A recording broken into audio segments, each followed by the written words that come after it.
चलिए आज हम सीखेंगे छोटा ओ की मात्रा और बड़ा ओ की मात्रा। तो छोटा ओ की मात्रा के लिए हम सीखेंगे सबसे पहले बताइए क्या है? चूहा। चूहा। और ये क्या है? चूहा। चूहा। तो चूहे की पूंछ किधर है? आगे। ये जो चूहे बने हैं उसकी पूंछ किधर है? आगे। आगे की तरफ। और इधर के चूहे जो बने उसकी पूंछ पीछे। पीछे। तो अगर हम इसको सीखेंगे कि अगर किसी अक्षर के नीचे चूहे की पूंछ आगे की तरफ आएगी तो वो छोटा ओ की मात्रा होगा। जब किसी अक्षर के नीचे, जैसे ये मान लीजिए है, इसके नीचे से जब अक्षर चूहे की पूंछ आगे आ रही है तो ये कौन सा मात्रा हो गया? छोटा ओ की मात्रा।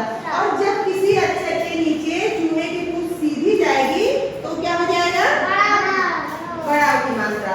तो छोटा ओ की मात्रा के लिए चूहे की पूंछ आगे जाएगी और बड़ा ओ की मात्रा के लिए चूहे की पूंछ पीछे की तरफ जाएगी। जैसे ये लिखा था माकुलर, मान लीजिए, तो इसमें हमने चूहे की पूंछ आगे की तरफ लगा दी तो ये क्या हो गया? मुकुल। ठीक। और इधर मान लीजिए पहले दा उठा था, ठीक है, लेकिन जब मैंने इसमें मात्रा नीचे चूहे की पूंछ सीधी कर दी तो क्या हो गया? दूध। ठीक है।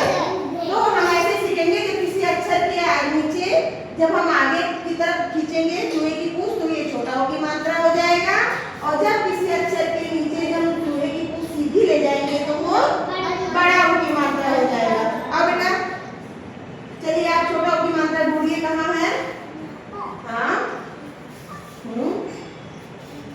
अच्छा। और बड़ा ओ की मात्रा कहाँ है बेटा? जो चूहे की पूंछ सीधी जाती है। हाँ, बहुत सही, बहुत अच्छा। अब और मान बेटा चलिए बताइए छोटा ओ की मात्रा किधर है? चूहे की पूंछ जो आगे जाएगी, चूहे की पूंछ जो आगे लगती है। हाँ। और बड़ा ओ की मात्रा चूहे की पूंछ सीधी। हाँ, चलिए। हाँ,